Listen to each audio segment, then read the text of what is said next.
Easy money కోసం ప్రసాదంలో cyanide కలిపి 10 మంది ప్రాణాలు తీసిన వెల్లంకి సింహాద్రి అలియాస్ శివకు జీవిత ఖైదు శిక్ష పడడంతో బాధిత కుటుంబ సభ్యులు హర్షం వ్యక్తం చేస్తున్నారు.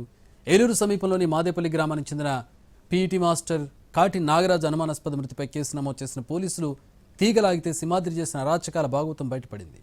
దీంతో నిందితుడు సింహాద్రితో పాటు అతనికి సహకరించిన మరో వ్యక్తిని పోలీసులు అరెస్ట్ చేసి కోర్టులో ఆధారాలతో హాజరుపరచడంతో న్యాయమూర్తి శిక్ష విధించారు. పూర్తి వివరాలు మా ప్రతినిధి మల్లికార్జున అందిస్తారు. జల్సాలకు అలవాటు పడి ఈజీ మనీ సంపాదించేందుకు ప్రసాదంలో విషం కలిపి 10 మందిని పొట్టన పెట్టుకున్నటువంటి వెల్లంకి సింహాద్రి అలియాస్ శివకు యావజ్జీవ కారాగార శిక్ష విధించింది ఏలూరు జిల్లా కోర్టు. దీంతో ఆయన బాధితులు ఎవరైతే ఉన్నారో వాళ్ళందరూ కూడా కొంత హర్షం వ్యక్తం చేస్తున్నారు. అయితే ఈ కేసు మాదేపల్లికి చెందినటువంటి కాటి నాగరాజు అనే పీఈటీ మాస్టరు అనుమానాస్పద మృతి చెందడంతో ఆ కుటుంబ సభ్యులందరూ కూడా ఆందోళన చేశారు. దీంతో విచారణ చేపట్టినటువంటి ఏలూరు 3 టౌన్ పోలీసులు కూపీ లాగితే మొత్తం 10 హత్యలు వెలుగులోకి వచ్చాయి. ప్రస్తుతం మృతి చెందినటువంటి పీఈటీ మాస్టర్ నాగరాజు గారి సోదరుడు ఇక్కడ రమణ గారు మనతో ఉన్నారు. సార్, ఈ కేసు మీకు ఏ రకంగా అనుమానం కలిగింది? అసలు పోలీసులు ఆ టైంలో ఎలా స్పందించారు? మీకు ఎటువంటి అనుమానాలు కలిగాయి? తమ్ముడు మంచి ఆరోగ్యవంతుడు సార్. తనకి ఏ రకమైనటువంటి వ్యసనాలు కానీ ఏమీ లేవు. అవి లేకపోవడం వలన అలా అపస్మారత స్థితిలో పడిపోయి ఉన్నాడు. అక్కడ మాకు సమాచారం వెంటనే హాస్పిటల్కి తీసుకెళ్ళారండి. వాళ్ళే తీసుకెళ్ళి హాస్పిటల్లో చెక్ చేసిన తర్వాత ఇంకా బ్రతికే ఉన్నాడు అనుకున్నాం. కానీ చూస్తే డాక్టర్ గారు అప్పుడు ఏం చెప్పారంటే, ఆల్రెడీ మీ బ్రదర్ చనిపోయి చాలాసేపు అయిందని చెప్పేసి అన్నాడు. ఇంటికి తీసుకెళ్ళిపోయి కూర్చుని అందరం ఏడుస్తూ ఉన్నాం సార్. ఇంతలో మా తమ్ముడికి కూడా వచ్చాడు సార్. పోలీస్ డిపార్ట్మెంట్లో పనిచేస్తున్నాడు.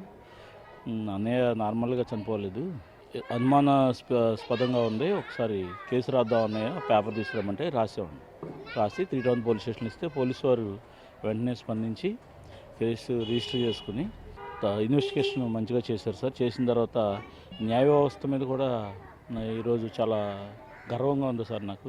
ఈ ప్రధాన నిందితుడు సింహాద్రి శివ ఎవరైతే ఉన్నారో మీకు పరిచయం ఉందో? ఎప్పుడు ఇంటికి వస్తూ ఉండేవాడు? ఎప్పుడైనా అతని మీద అనుమానం కలిగిందా? ఎప్పుడు అంటే ఒకసారి చూశాను సార్, తమ్ముడితో పాటు చూశాను. అంతే, తర్వాత ఇంకా ఈ తమ్ముడిని చంపేసిన తర్వాత చూశాను సార్. అంత మరి మామూలుగా అయితే పరిచయం లేదు, అతను నాకు పరిచయం లేదు. కుటుంబ సభ్యులు ఇప్పుడు ఎటువంటి ఫీలింగ్ అనిపిస్తుంది? అంటే నాగరాజు గారికి కూతురు కొడుకు కూడా ఉన్నట్టు.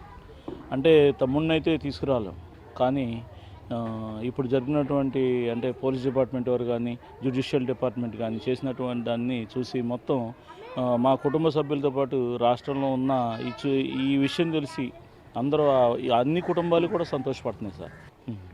ఇది సైనైడ్ కిల్లర్ ఎవరైతే ఉన్నారో వెల్లంకి సింహాద్రి అలియాస్ శివ చేసినటువంటి దారుణాల్లో బలైనటువంటి కుటుంబ సభ్యుల ఆవేదన, ఏదో ఆశ చూపించడం, వారికి నమ్మకం కలగానే వారి దగ్గర ఉన్నటువంటి డబ్బుని బంగారాన్ని దోచుకునేందుకు ప్రసాదంలో సైనైడ్ కలిపి అనుమానం రాకుండా పోస్ట్ మార్టానికి కూడా దొరకకుండా తప్పించుకుంటూ తిరుగుతూ 10 హత్యలు చేశాడు. చివరికి ఏలూరు సమీపంలోని మాదేపల్లికి చెందినటువంటి పీఈటీ మాస్టర్ కాటి నాగరాజు కేవీడీటీ హై స్కూల్లో పనిచేస్తుండేవారు. ఆయన మృతితోటి కుటుంబ సభ్యులకు అనుమానం వచ్చి కేసు పెట్టడంతో సీరియల్ కిల్లర్ భాగవతం వెలుగు చూసింది. ప్రస్తుతం అయితే సీరియల్ కిల్లర్ శివకు యావజ్జీవ కారాగార శిక్ష పడడం, లైఫ్ టైం శిక్ష పడడం తోటి కుటుంబ సభ్యులు బాధితులందరూ కూడా కొంత హర్షం అయితే వ్యక్తం చేస్తున్నారు.